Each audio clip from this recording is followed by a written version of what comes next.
भगवान कृष्ण से बहुत प्रेम करती थी, लेकिन उनके भाई ने उनकी शादी शिशुपाल से फिक्स कर दी थी। रुक्मणी जी ने सीक्रेटली कृष्णा जी को एक लव लेटर लिखा था और उसमें लिखा था कि मुझे यहाँ से ले जाओ, वरना मैं किसी और से शादी नहीं करूँगी। दिस इज माधवपुर बीच। माधव यानी कि श्री कृष्ण। माना जाता है कि यहाँ पे रुक्मणी माता जी के साथ कृष्ण का विवाह हुआ था। और ये देखिए आप बीच, ये देखिए पानी काफ़ी अच्छा आ रहा है, बहुत सही है। देखिए यहाँ पे ज़्यादा लोग हैं नहीं वैसे। यहाँ से हमें पोरबंदर पहुँचने में लगेगा 1 घंटा। थोड़ा सा बीच में स्टॉप मार दिया है। यहाँ पे ATVs आपको मिल जाएंगी एज यूजुअल यहाँ, लेकिन धूल ज़्यादा उड़ रही है। अगर आप देखोगे ये देखो, शादी के दिन जब रुक्मणी जी मंदिर गई थी तो श्री कृष्ण वहाँ अपने रथ पर आए और उन्हें बिठाकर वहाँ से ले गए। इसको रुक्मणी हरण के नाम से जाना गया। बाद में फिर इसी जगह पर आकर उनका विवाह हुआ था।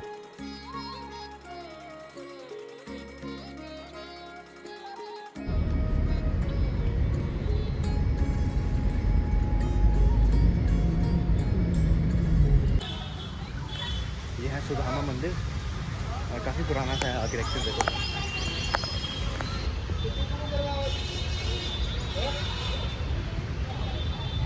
पोरबंदर का ये सुदामा टेम्पल श्री कृष्ण के सबसे सच्चे दोस्त यानी सुदामा को डेडिकेटेड है। कहते हैं सुदामा जी यहाँ से द्वारका गए थे श्री कृष्ण से मिलना, बिना पैसों के, सिर्फ एक मुट्ठी पोहा लेकर।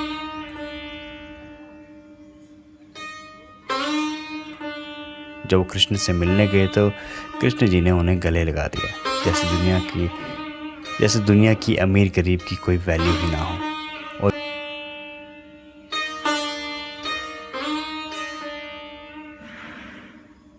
और बिना मांगे ही श्री कृष्ण ने सुदामा की पूरी ज़िंदगी बदल दी।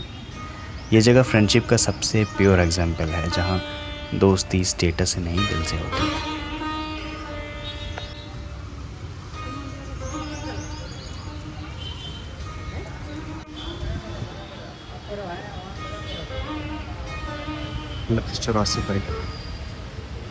इसमें एक मेज़ टाइप का बनाया हुआ है जिसमें कि लोग जाते जाते रास्ता ढूंढ के पार जाते हैं।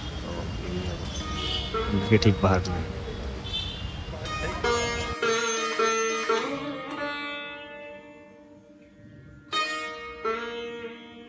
पोरबंदर का कीर्ति मंदिर महात्मा गांधी जी का बर्थ प्लेस है। यहाँ 2 अक्टूबर 1869 को गांधी जी का जन्म हुआ था। बाद में इस घर को मेमोरियल के तौर में कन्वर्ट कर दिया गया, जिसे आज हम कीर्ति मंदिर के नाम से जानते हैं। इस छोटी सी जगह से एक ऐसा इंसान निकला था जिन्होंने बिना तलवार उठाए ब्रिटिश एम्पायर को हिला दिया। उनकी सबसे बड़ी पावर थी अहिंसा और सत्य। मेरे पीछे है, यहाँ पे उनका गांधी जी का जन्म हुआ था। रूम काफ़ी छोटे छोटे से हैं। इस कमरे में जन्म हुआ था। देखिए आप कितने छोटे छोटे से कमरे हैं। पुराने ज़माने का स्ट्रक्चर है।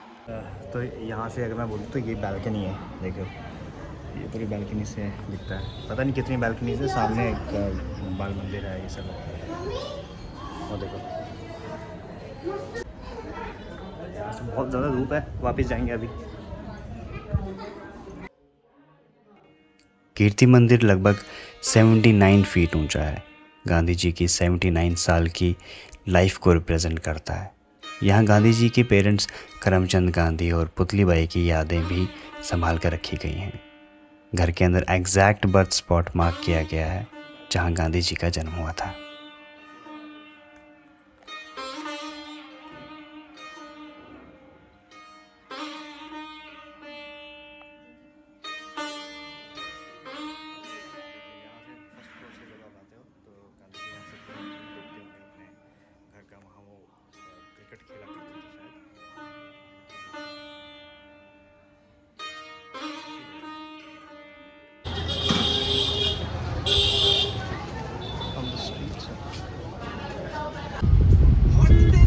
उसके बाद हम निकल पड़े अपने अपने अगले पड़ाव यानी कि द्वारका की तरफ।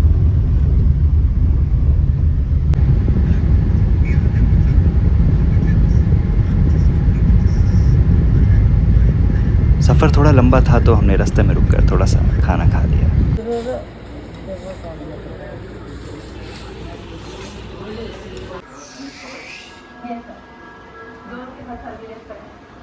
जी अभी मैं निकलने लगा हूँ द्वारकाधीश के लिए। बिल्कुल पास ही में है, इधर बिल्कुल नज़दीक है। यहाँ से होटल जो है काफ़ी खूबसूरत सुंदर सा है। तो आपसे मैं मिलता हूँ आने के बाद। वहाँ पे नदी के किनारे भी कुछ शाम को देखता हूँ, कोशिश करता हूँ कुछ देखने की। आपके लिए try to capture very beautiful pictures. Thank you. Dwarka India के 4 धामों में से एक इम्पॉर्टेंट हिस्सा है। तो मैं निकल पड़ा हूँ द्वारका के लिए। इसे पास में होटल से नज़दीक में था, अभी जाके वहाँ बता। बस यहाँ से जा रहा था, मैं देख सकती हूँ वहाँ से कुछ पार कर दिया वो जो है वो देखें से कुछ डायनासोर की प्रजाति है। यह वही जगह है जहाँ पे भगवान कृष्ण ने मथुरा छोड़ने के बाद अपना राज्य बसाया था। इस टेम्पल को जगत मंदिर भी बोला जाता है, मतलब पूरी दुनिया का मंदिर। ये मंदिर काफ़ी पुराना है और इसका आर्किटेक्चर देख के ही गूज़बम्स आ जाते हैं।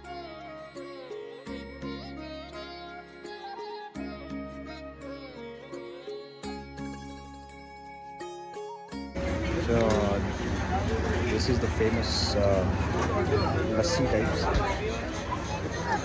दुकान है।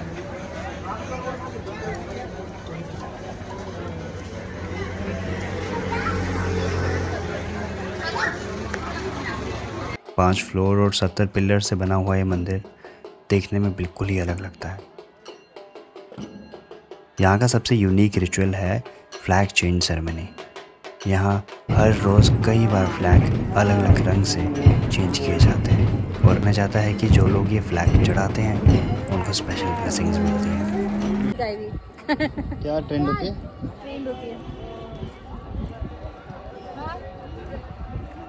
अब तो कुछ सामान है जो मिल जाता है यहाँ पे।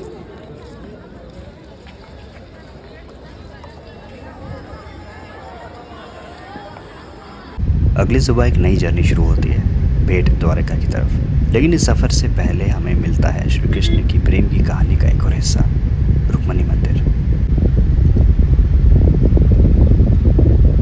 जो पीछे आप मंदिर देख रहे हैं रुक्मणी जी का, यहाँ पे ये था कि दुर्वासा ऋषि ने जो है भगवान श्री कृष्ण और रुक्मणी जी को श्राप दिया था, क्योंकि वो रास्ते से जब आ रहे थे, बहुत गर्मी का समय था, तो उन्होंने जो जल था खुद ग्रहण कर लिया। उस वजह से उन्होंने बोला कि आज के बाद इस ज़मीन में कभी भी पीने योग्य पानी नहीं होगा। तो आज की डेट में जो भी चीज़ें हैं यहाँ पे, इवन जो पानी है वो बाहर से बोरवेल से आता है, यहाँ पे नहीं होता कुछ, क्योंकि यहाँ पे अगर आप जितना मर्जी बोरवेल कर लो, जितना मर्जी कर लो, आपको यहाँ पे सिर्फ सॉल्ट वाटर ही मिलेगा उस दिन के बाद से, ऐसी मान्यता है। रुक्मणी मंदिर का एक स्पेशल ट्रेडिशन है, लोग यहाँ पानी दान करते हैं। मान्यता इसलिए है क्योंकि जो गलती उस वक्त उनसे हुई थी वो आज की डेट पे हमारी पीढ़ी ना दोहराए, इसलिए जल को महादान माना जाता है।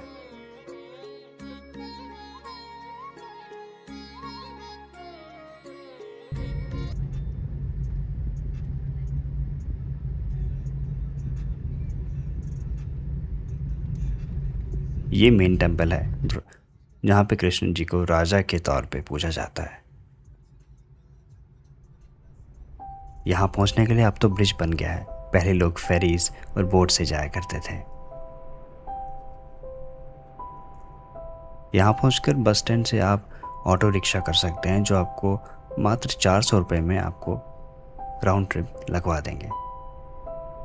और इसमें इंक्लूड होता है मकर ध्वज यानी कि हनुमान जी के पुत्र, भेंट द्वारिका और देवी माता का मंदिर।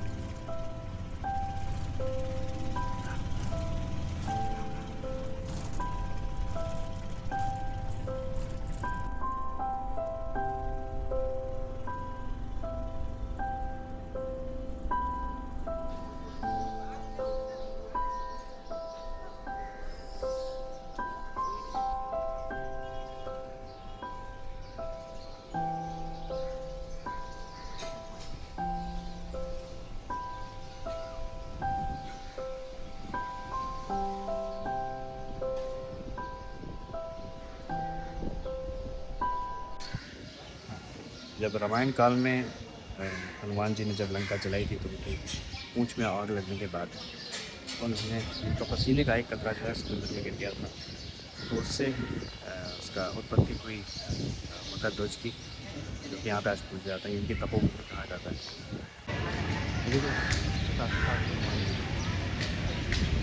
ये 84 सिद्धि पीठ जहाँ 84 सिद्ध संतों ने तपस्या करके मोक्ष पाया था, और आज लोग यहाँ आते हैं अपने 84 जन्मों के चक्र से मुक्ति पाने के लिए।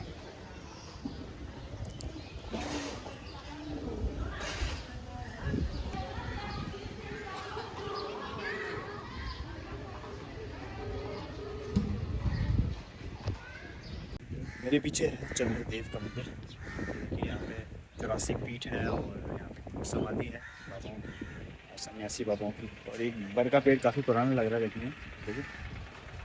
इसके बाद हमें जाना है द्वारका। ये देखिए यहाँ से है मंदिर का रास्ता जो कि डूब गया है।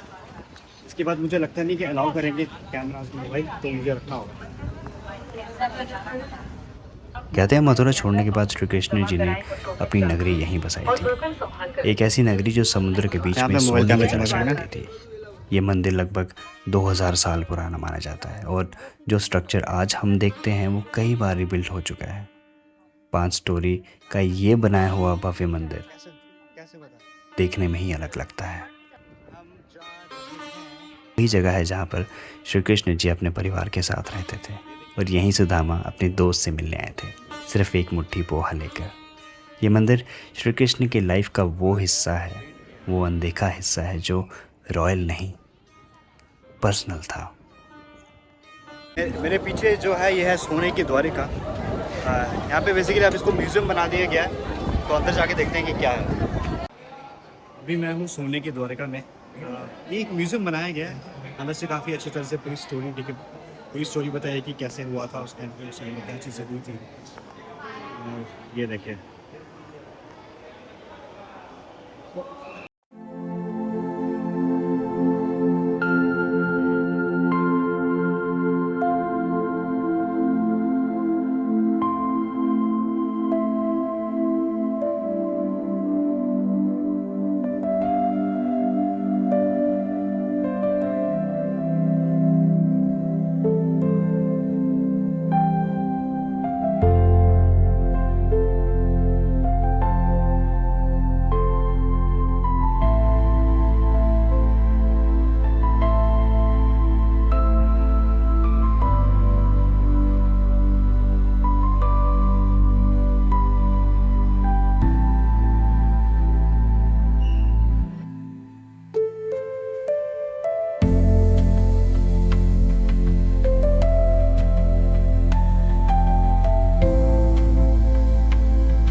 गोपी तालाब का कनेक्शन है वृंदावन की गोपियों से।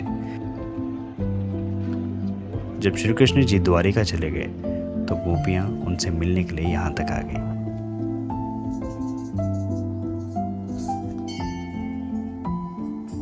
इसीलिए यहाँ जो पीली मिट्टी मिलती है उसे गोपी चंदन के नाम से कहा जाता है।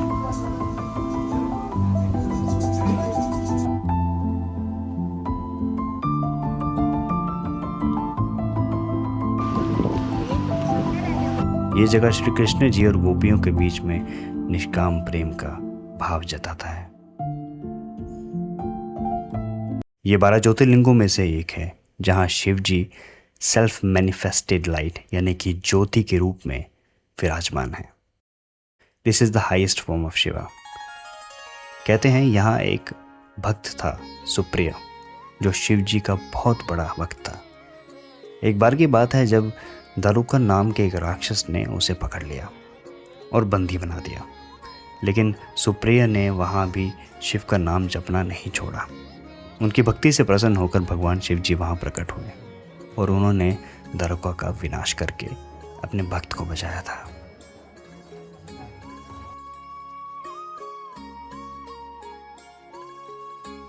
और यहीं शिवजी ने ज्योतिर्लिंग रूप में स्थापित होकर अपनी प्रेजेंस दी थी। और आज भी यह मंदिर एक भक्त और भगवान का अटूट प्रेम और रिश्ता बताता है।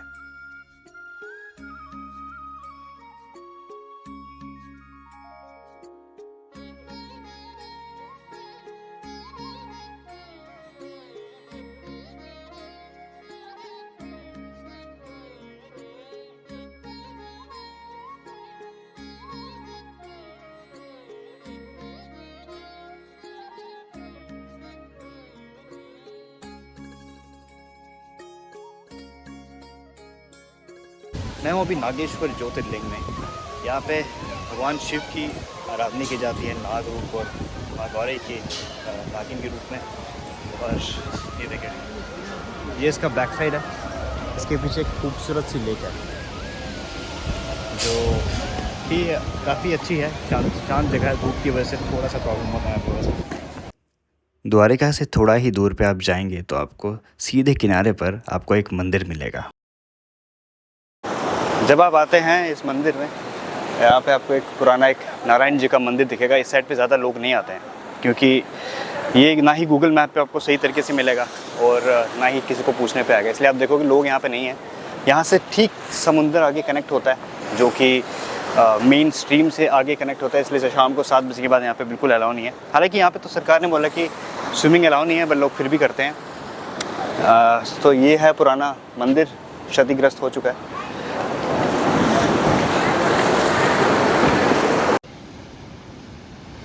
उस किनारे जाकर ये एहसास हुआ कि ये समुद्र सिर्फ लोगों को जीवन नहीं, ये उनको एक जीवनी भी देता है।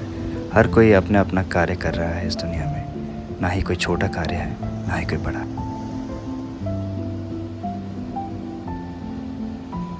इस जीवन के सफ़र में जाना सबको तो अकेले है, लेकिन जब तक साथ हैं तब तक परस्पर प्रेम भाव से रहना चाहिए, क्योंकि आप नहीं जानते कि सामने वाला किन किन चीज़ों से लड़कर यहाँ तक पहुँचा।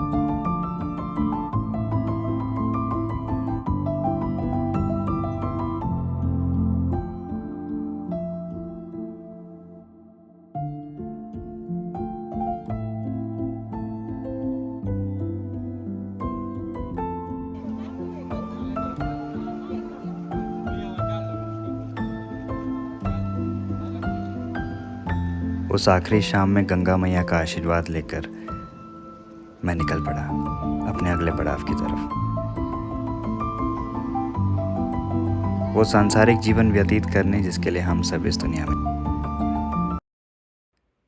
तो अगली सुबह जब हम निकले तो रास्ते में एक मंदिर पड़ता है जहाँ पर पिछले 60 बरस से हनुमान जी का कीर्तन हो रहा है।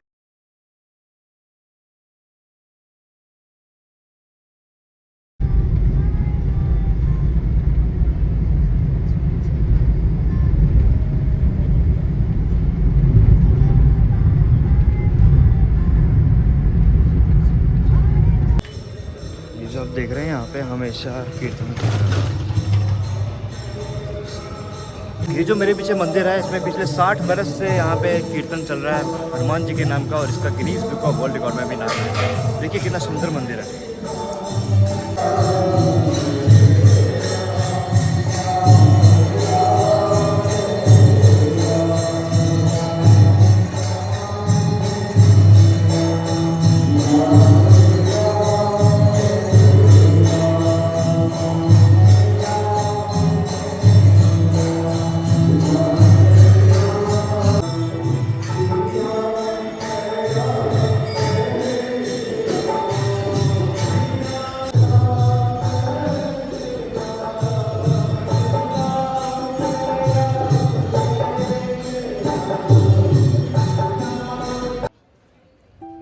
ये सफ़र मेरे लिए सिर्फ आध्यात्मिक तौर पर नहीं बल्कि मेरे खुद के सेल्फ रिफ्लेक्शन को लेकर भी बहुत ज़्यादा इम्पोर्टेंट था। ये वक्त था यहाँ से जाने का।